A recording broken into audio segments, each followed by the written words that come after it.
Et salut à toi, j'espère que tu vas bien. Aujourd'hui je te retrouve pour un petit tuto. Donc comment changer les fers de sa Rabodego Titan, ou tout autre clone d'ailleurs. Donc j'ai acheté des fers de ce style, donc c'est des fers Heinl mais qui vont aussi pour cette machine. Je vais te montrer comment on démonte, on nettoie et comment on remonte le nouveau fer. C'est parti. Alors voilà comment ça se présente. Donc ici tu vois, tu as des petites vis, il y en a 6. Tu vas venir y mettre un peu de dégrippant sur chaque. Laisser agir quelques minutes. Donc moi j'ai déjà fait mais je te remonte, tu vois. Donc tu laisses agir 5-10 minutes pour être tranquille. Après tu vas prendre une clé de 8 plate. Et tu vas venir débloquer les écrous. Donc tu pousses vers l'avant, tu vois. Voilà. Donc on va déjà s'occuper de tout débloquer.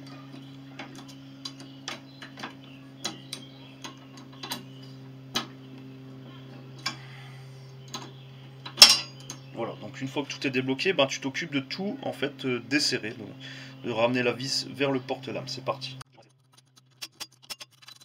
Donc une fois que tu vois ça bouge, une fois que tout est bien desserré, tu vas venir faire un petit levier comme ça et tu vas sortir ton porte-lame. Donc l'intérieur est déjà à peu près propre, mais toi si tu as de la merde, donc t'enlèves tout, tu mets un peu de dégrippant, hop, pour lubrifier le tout, tu mets un petit coup de soufflette comme ça, pour nettoyer le logement. Surtout tu fais attention aux petits ressorts qu'il y a là et là, parce qu'ils permettent le bon réglage du fer. Donc tu enlèves ton ancien fer, tu le mets de côté pour pas te tromper avec le nouveau. Ça parle d'expérience vécue, hein, je te dis.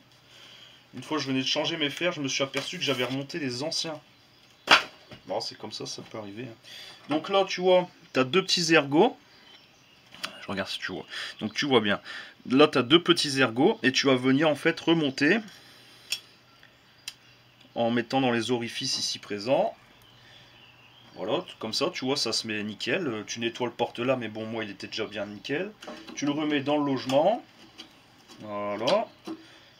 Et là, vu que le fer est neuf, moi, ce que je fais à chaque fois, c'est que je le mets vraiment tout en bas, tu vois. Tout en bas, et en général, au réglage, on tombe nickel. Donc là, c'est ce que je vais faire. Hop, on va déjà bloquer le premier ici. Donc là, il suffit de revisser. Hop, tout en maintenant. Tu peux porter des gants si tu veux, mais bon, moi j'en porte pas pour cette opération. Ça me regarde, j'ai envie de te dire, tu vois. Hop.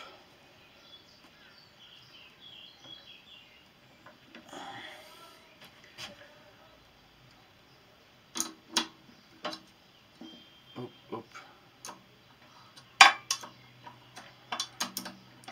Je resserre ensuite l'autre extrémité.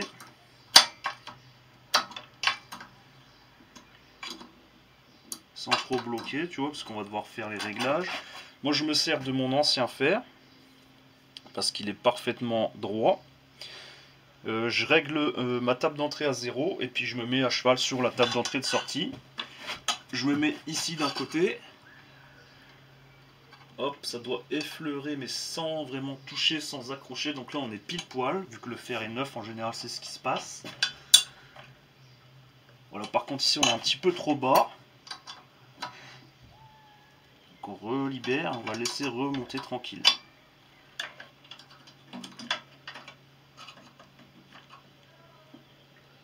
Hop, on va voir si comme ça passe bien.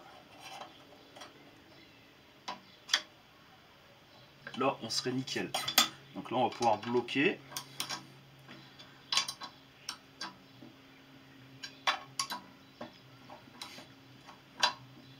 Hop. Voilà, je vais revérifier encore une fois. Là, on est bon.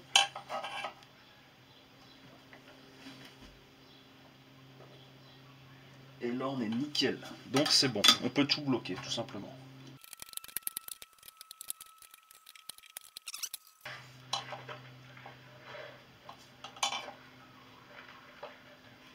Nickel.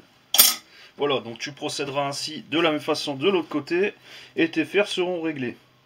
Des fers bien aiguisés, bien affûtés ou des fers neufs tout simplement, ça change la vie, hein, franchement. N'hésite pas. Bon, moi je vais te laisser, je vais m'occuper de terminer mes tabourets, après de tout ranger. Et je te dis à bientôt, n'hésite pas à t'abonner, à liker, à partager, merci à toi, salut!